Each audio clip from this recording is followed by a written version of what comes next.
Oke, baik perkenalkan nama saya Mikal Vigo Saputra dengan NIM A112023 15411. Di sini saya akan presentasikan hasil dari tugas yang saya lakukan, yaitu menganalisis traffic jaringan dengan kasus yang saya ambil yaitu infeksi malware via situs software palsu. Nah, di sini saya juga latihannya menggunakan Wireshark.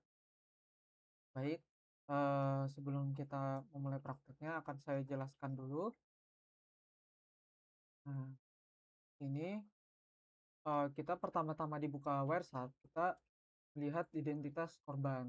Nah, kita cara melihat identitas korban bisa dilihat dari sini, bahwa ketika kita masuk ke Wireshark dan kita membuka, di bagian DHCP request, di situ akan terlihat untuk identitas korbannya dan, bisa kita lihat identitas korbannya ada terlihat di bawah, di hostname-nya itu desktop LBC5655G57 dan untuk IP address-nya sendiri itu 10.1.17.215 dan bisa juga kita lihat di MAC address-nya terlihat itu di client MAC address di Intel dan bla bla bla bla.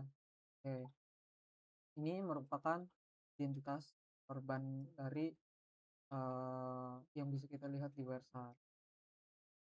Selanjutnya, kita langsung masuk ke lokasi dan bagaimana alur infeksinya. Nah, kita buka itu di HTTP request. Ketika kita buka ke HTTP request, kita bisa mencari uh, info file yang mencurigakan dan di sini saya mendapatkan aktivitas pengunduhan file melalui protokol HTTP port 80.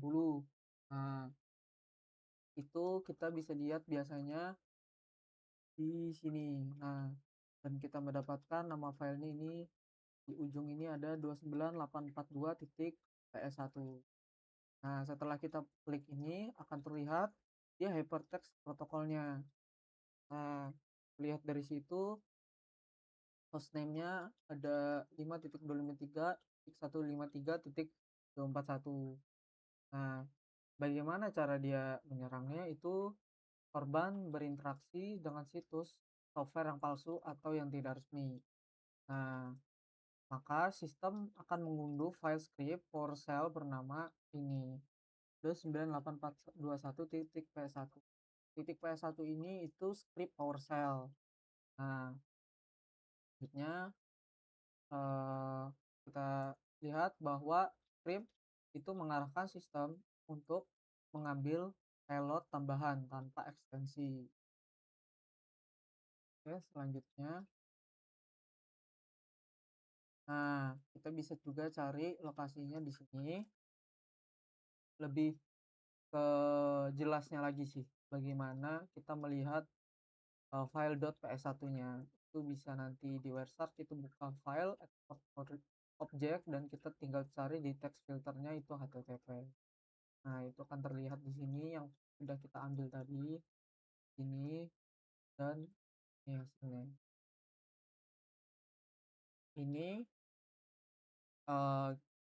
lebih ke kita make sure kembali dan tahu file malware apa yang digunakan oleh pengguna.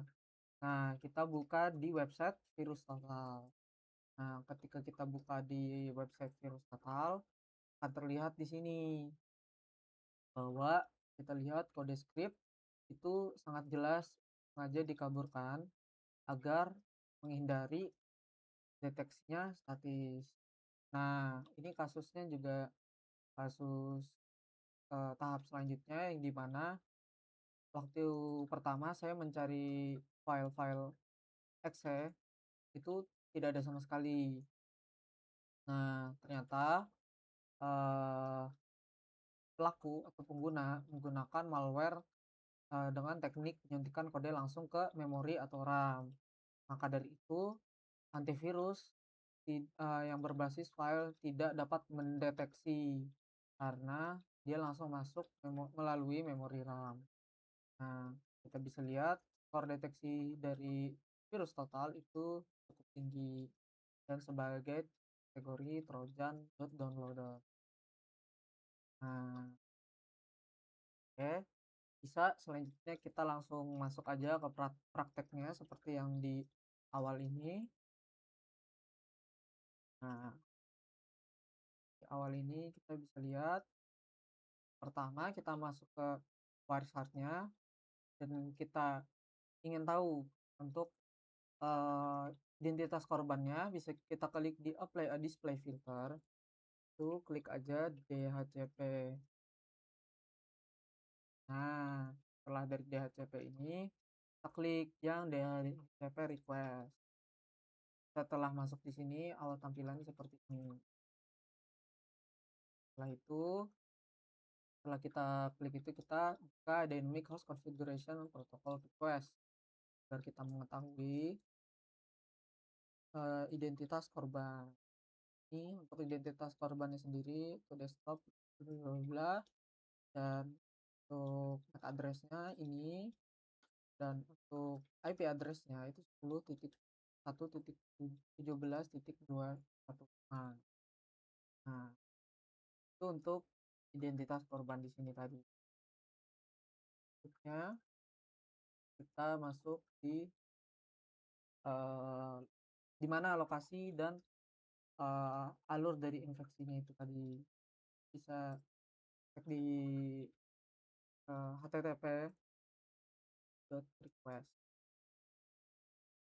Nah, setelah ini kan kita mencari di mana file tersebut, yang mana file yang sangat mencurigakan itu yang .ps1. Nah, ini dia ada 9842.ps1 pada di sini. Setelah itu kita klik untuk menemukan domainnya, kita klik di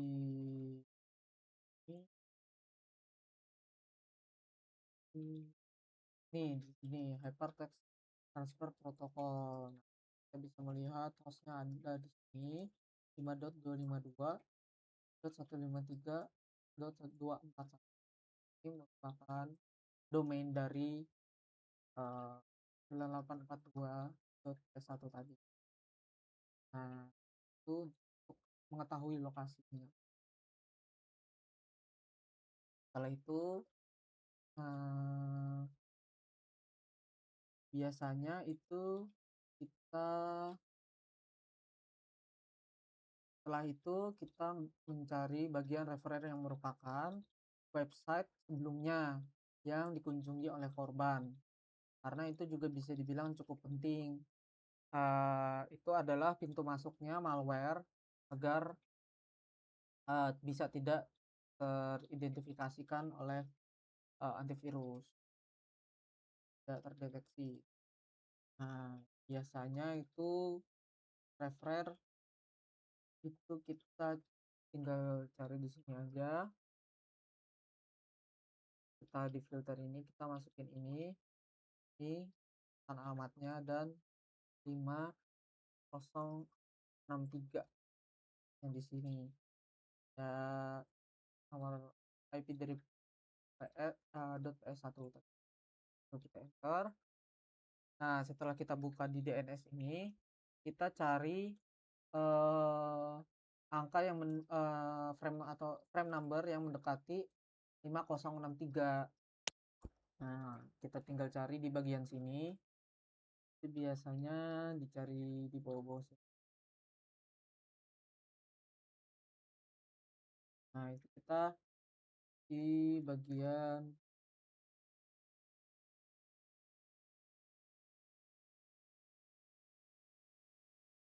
ini 504. Nah, yang mendekati itu ada di 5042. Tapi ternyata pas kita cek, yang mendekati ini pun tidak mencurigakan karena ini mendekati ada 5004.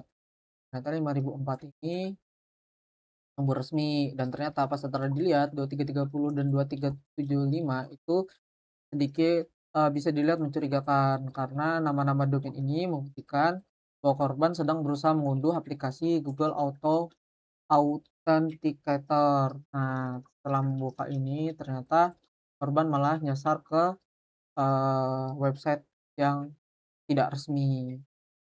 Jadi di sini tuh Progress Appliance dan ini seperti, eee, har sumber yang tidak resmi, harusnya tidak O-nya tidak 2 tapi hanya satu saja. Setelah itu, setelah kita cek dari sini, kita nanti, eee, kembali ke HTTP, oh maaf, kita ekspor ekspor objek, terus kita klik yang HTTP, terus kita tinggal cari yang PS1,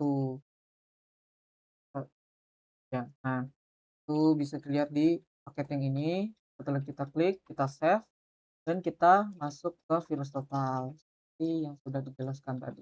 Dapatkan ini dia untuk bukti dari, hasilnya tadi. Nah, oke lanjut, why dan kesimpulannya, jadi tujuan serangan ini, eee pelaku, menggunakan teknik backdoor pada komputer korban untuk mengunduh malware yang lebih berbahaya seperti stealer atau ransomware. Dan kesimpulan dari ini, yang pasti penyerang memanfaatkan kelalaian dari korban yang sembarang mengunduh sumber dari yang tidak resmi atau tidak jelas. Maka dari situ, pengguna script PowerShell menunjukkan upaya penyamaran sebagai proses sistem Windows yang legal, agar tidak terdeteksi dari, antivirus. Oke, sekian dari, presentasi yang saya lakukan dan praktek yang sudah saya lakukan. Mohon maaf jika ada salah. Terima kasih.